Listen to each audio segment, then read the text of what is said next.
it rolling, Bob? Hi folks, welcome to Bob Dylan, A Headful of Ideas, a podcast by Chris Gregory, Season 2. Is it rolling, Bob? Hi folks, this is Chris Gregory and this is Bob Dylan, A Headful of Ideas, Season 2. Is it rolling, Bob? And today I'm going to be looking at one of Bob Dylan's most famous songs. And so this is called Mr. Tambourine Man, Cast Your Dancing Spell. Start with a few quotes. I'm the enemy of the unfulfilled, meaningless life. Bob Dylan, False Prophet, 2020. A mighty fountain momently was forced, amid whose swift half-intermitted burst huge fragments vaulted like rebounding hail, or chaffy grain beneath the thresher's flail. And mid these dancing rocks at once and ever it flung up momently the sacred river. Samuel Taylor Coleridge, Kubla Khan. Mr. Tambourine Man is certainly one of Bob Dylan's most famous creations, so much so that it has become a kind of signature song. If any one of the characters in Dylan's lyrics can be said to represent the singer himself, it is this mysterious and enigmatic figure who inspires the song's narrator with his musical genius. It might be said that every time we listen to Bob Dylan, we are under the Tambourine Man's magical spell. With its emphasis on spiritual and artistic transcendence through hedonistic pleasure-seeking, the song is also one of the most iconic expressions of the spirit of the 1960s, an era in which popular music became the most powerful channel of expression of a cultural revolution. To follow the Tambourine Man, you did not need to join a religious group, devote yourself to serious learning, or offer him your devotion. The Tambourine Man is not a guru. He represents no movement, cult, or closed society. He is that voice inside every one of us that tells us that there really is more to life than the daily grind, and that we can become deeper, more fulfilled individuals merely by unleashing the spiritual power that lies within us. Ultimately, he encourages us to dance not only our troubles away, but our mundane, everyday thoughts, worries, and concerns, to engage with an ecstatic experience in order to transform ourselves into more fully realized beings. Vast reams of ink have been consumed in commentaries on this song, a great many of which have identified it as a drug song, in which the Tambourine Man is the singer's dealer, perhaps. The songer's dreamlike qualities and its surreal, mesmerising imagery have often been said to prove that the singer is on drugs. Given the evidence of Dylan's personal history and the centrality of drugs to the countercultural ethos of the 1960s, for which Dylan was the most articulate voice, there is much to support this view. On one level, the song could be taken to be a description of the LSD experience, which transformed the landscape of popular music in the psychedelic era of the middle years of the decade. Anyone who has had this experience could surely relate to the song, and drugs such as LSD were said by their proponents to be capable of inducing spiritual experiences without the need to subscribe to any religious creed or set of metaphysical beliefs. Yet Mr. Tambourine Man is so much more than a drug song. Its focus on the search for inspiration recalls a number of literary antecedents. Its use of pastoral imagery and its personification of natural forces as elements of spiritual awakening are strongly reminiscent of the work of the Romantic poets. In Ode to a Nightingale, Keats, who compares his vision to an opium dream, wants to fly on the viewless wings of poesy to join the mystical bird in his heavenly flight. Away, away, for I will fly to thee, not charioted by Bacchus and his pards, but on the viewless wings of poesy. Though the dull brain perplexes and retards, already with thee, tender is the night, and haply the queen moon is on her throne, clustered around by all her starry fays. But here there is no light, save what from heaven is with the breezes blown through virtuous glooms and winding mossy ways. Walt Whitman's Out of the Cradle Endlessly Rocking is another ode to a bird, this time a mockingbird who represents personal freedom, whose song that he sang to me in the moonlight on Pomonak's grey beach, with 1,000 responsive songs at random, my own songs awaked from that hour, and with them the key, the word up from the waves, the word of the sweetest song and all songs, that strong and delicious word which, creeping to my feet, or like some old crone rocking the cradle, swathed in sweet garments, bending aside, the sea whispered me. The Tambourine Man takes on the role of singer of awe-inspiring spiritual bliss that the birds fulfill in Keats and Whitman's poems. He is the catalyst for the narrator's awakening into a new vision of a more meaningful, deep and rich life. Here, of course, Dylan actually sings as he provides his invocation to the spirit that will liberate him. In a sense, he becomes the nightingale or the hummingbird, delighting us with this song of the spheres. What really distinguishes Mr. Tambourine Man is the way Dylan plays with language, giving us a succession of lines and images that roll off the tongue easily and stick in the mind with a resonance that is truly Shakespearean. The song has a lovely rolling melody, one of Dylan's own compositions and, for once, not borrowed from some old folk song. It also has an unforgettable and very catchy chorus. The first the wider public heard of the song was the single released by the Byrds, one of the covers of his works that Dylan later called adverts for his songs. This was a massive pop hit on both sides of the Atlantic, providing an almost literal bridge between the works of Dylan and the Beatles. It became one of the first successful folk rock singles and represented the first major stylistic response by an American beat group to the staggering success of the Beatles in the USA. Distinguished by the unmistakable and soaring harmonies of Jim, later Roger McGuinn, David Crosby and Gene Clark, it limited itself to just one of Dylan's 4 verses, along with several repetitions of the chorus. Those elements were enough to carry it to the top of the charts and to make it an enduring pop classic. The song's striking melody line is embodied in the natural musicality of the sound of the words of the chorus, with their easy colloquial lilt. Each of the lines has 10 syllables, although the 4th line has to be squeezed in a little. The invocatory opening of "Hey" is immediately distinctive. It is a cool contemporary mode of address, as if the narrator is talking to a good friend. He asks the tambourine man to play a song for me, declaring that I'm not sleepy and there is no place I'm going to, implying perhaps that he has been up all night in some heightened state of mind. One may imagine that he is lying in bed, unable to sleep, as the thoughts turn over in his head. He is going nowhere, so can give his full attention to the tambourine man's music. There is no place I'm going to is one of Dylan's playful double negatives, like when you ain't got nothing, you got nothing to lose, from Like a Rolling Stone. The place the narrator is going to is no place. The journey he will be taking will be one in which he will lead us into a world of the imagination. Throughout the song, the narrator hovers on the edge of sleep. Thus, what he describes is a kind of waking dream. In the jingle jangle morning, he declares, I'll come following you.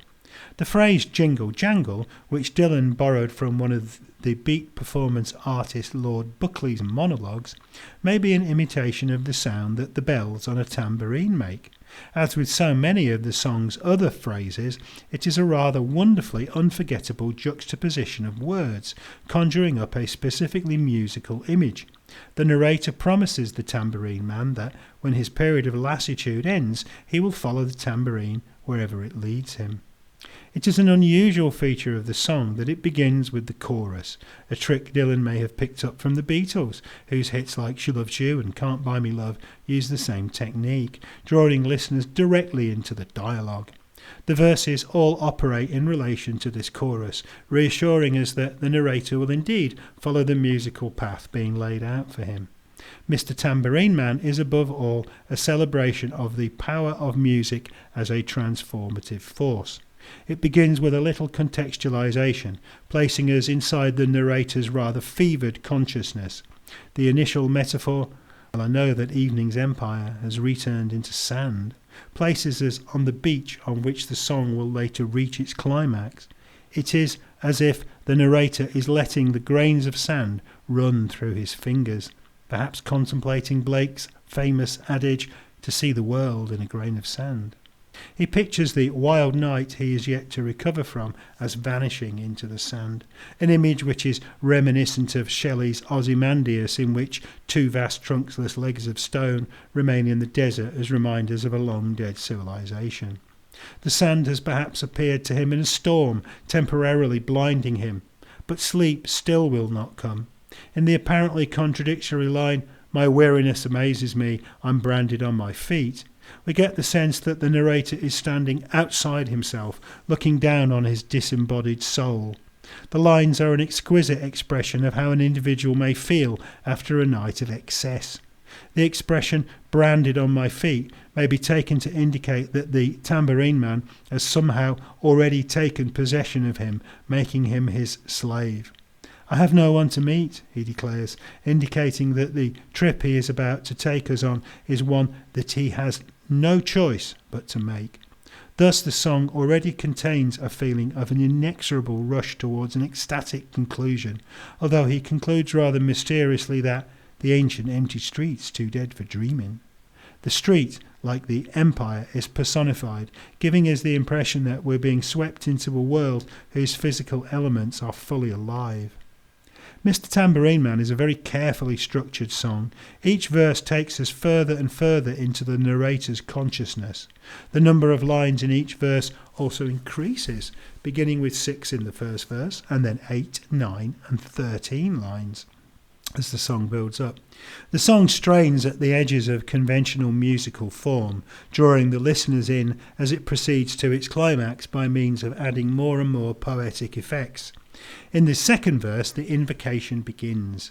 The narrator's imploring of the tambourine man to take me on a trip upon your magic swirling ship is one of the song's most obvious drug references, but the trip may also be purely a product of the singer's imagination. Dylan now introduces a pattern of short rhyming lines. We have already had trip and ship, and now we get my hands can't feel to grip, my toes too numb to step. Step operating as a half rhyme here. Despite his apparently stoned lassitude, the narrator appears to be being motivated to engage with the music that the man is conjuring up. Yet it is almost as if his body parts are acting independently of him. He is now waiting for his boot heels to be wandering, a line which suggests that he is being involuntarily pulled to his feet by the power of the music. He declares that he is ready to go anywhere. In another remarkable juxtaposition, he declares that I'm ready for to fade into my own parade, and then triumphantly, cast your dancing spell my way, I promise to go under it, implying that the tambourine man is a kind of magician who was drawing him in with his magic spells. The singer continues to implore the tambourine man to play that song, but before he does so, he seems to be providing him with some kind of reassurance. Now we are given the impression that the music that the man is supposedly making will be helping the narrator experience the wonders of nature.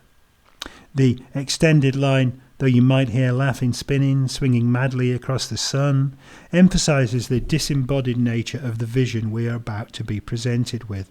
Nature, it seems, is an independent force which the tambourine man can only strive to control.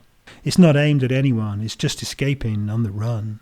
The way the words literally escape from Dylan's tongue in a series of staccato internal rhymes continues to build up our anticipation for what is to come. Now the music and the laughter are liberated from their sources as if they are independent forces in the dreamlike cosmos that we now inhabit. The narrator pauses for a little reflection, continuing with the striking phrase, and if you hear vague traces of skipping reels of rhyme. Now lines and verses float around joyously and independently. We hear that it's just a ragged clown behind.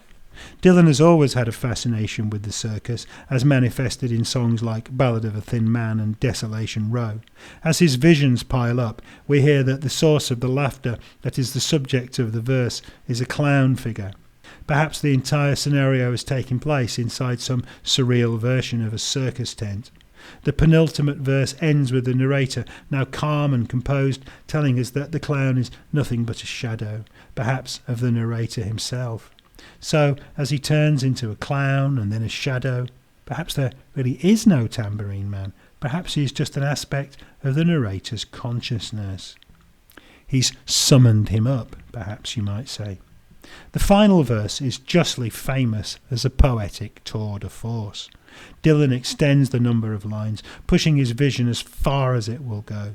The opening, "Take me disappearing down the smoke rings of my mind," features the narrator surrendering his ego to nature and the imagination, and his very physical substance dispelling into smoke. The line has, not surprisingly, often been associated with marijuana consumption, but Dylan is now leading us to a place far beyond anywhere that pot might take us, to a kind of disembodied cosmic consciousness.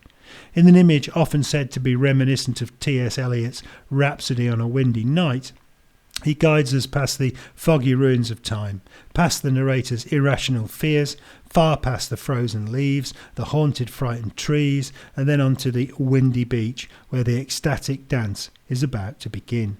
The description of ecstatic release in the next lines has few parallels in English literature in terms of describing such an experience. We are far from the twisted reach of crazy sorrow, and then we dance beneath the diamond sky with one hand waving free, indicating personal spiritual liberation. The alliteration of dance and diamond is transformed into a hallucinatory vision in which the sound of the words themselves creates an eerie musical backdrop. Silhouetted by the sea, circled by the circus sands, with all those S sounds sounding like the hissing of the surf itself. The sea, it seems, has risen up around him to silhouette him. We are simultaneously on a beach and in a circus ring. There are 3 T sounds in the concluding "Let me forget about today until tomorrow." The narrator finally declares himself to be emotionally and spiritually free, to be literally living in the moment. This is a moment of absolute transcendence, which is naturally followed by a repetition of the all-consuming chorus. Mr. Tambourine Man functions as a kind of declaration of independence for Dylan. It represents the key moment in which his writing shifts from the political to the transcendental. The song was written in mid-1964, and the version was tried out at the Another Side sessions later in the year, featuring Rambling Jack Elliott on rather uncertain harmony vocals. But this rather unimpressive take was shelved, and the song finally appeared on Bring It All Back Home in 1965, shortly before the Byrds version was released. It has since been a feature of Dylan's setlist throughout his career. Dylan has never changed the words. There are many outstanding performances, and a few that are rather bizarre, as Dylan experimented with time signatures in the late 2000s. In 1966, the song was featured as part of the acoustic half of the shows, in which extraordinarily intense versions of the songs, featuring many drawn-out syllables and extended harmonica solos. Dylan sounds desperately drawn here to join the cosmic dance. In contrast, the mesmeric solo version he performs in Boston on 25th November 1976, which is featured at the beginning of Martin Scorsese's Rolling Thunder review, A Bob Dylan Story, is gentle and affirming. There are actually surprisingly few cover versions of Mr. Tambourine Man. Many of them, like the warmly engaging pop versions by Johnny Rivers and Stevie Wonder, tend to be styled more closely to the Byrds' famous version than Dylan's. Judy Collins recorded a straightforward folk reading with some quite beautiful vocals, and Barb Younger gave the song a jazzy inflection. One of the most distinctive covers is that of Melanie, who gives the song a particularly bittersweet reading. But the song is not one for which it is easy to change musical arrangements, as its melodic development is already so strong. It is one of Dylan's most perfectly realised creations. It allows the poet to step boldly and defiantly into the dance of symbolist art. At the same time, it displays a certain pop sensibility which has turned it into a much-loved golden oldie. Mr. Tambourine Man has thus a unique status, both symbolist poem and classic hit single. Here, Dylan invokes the spirit of musical poetry in a kind of declaration of independence from his role as a public poet. It is the beginning, perhaps, of the exploration of inner consciousness and spiritual meaning that will loom large in much of Dylan's long career. Okay, well, hope you enjoyed that. Lots more stuff on Bob Dylan, lots of essays and podcasts and pictures, all kinds of stuff on my website, chrisgregory.org. There's also details of the Dylan book and other books I've written. The Dylan book is called Determined to Stand, the Reinvention of Bob Dylan, and it's a study of Dylan's late period work. You can obtain this from my website or from amazon.co.uk. And if you're feeling especially generous, you might want to buy me a coffee, which means you go to the Buy Me a Coffee website and put in buymeacoffee.com/Chris Gregoff. That's CHRISGREGOFF. That's possibly one F, but I'm sure you'd suss it out. And maybe if you want to do that, bung me over a couple of quid or a couple of dollars or however much a cup of coffee costs where you live, because it takes a lot of time and effort to produce these podcasts, and that would help to support me. Thank you very much for listening, and see you next time.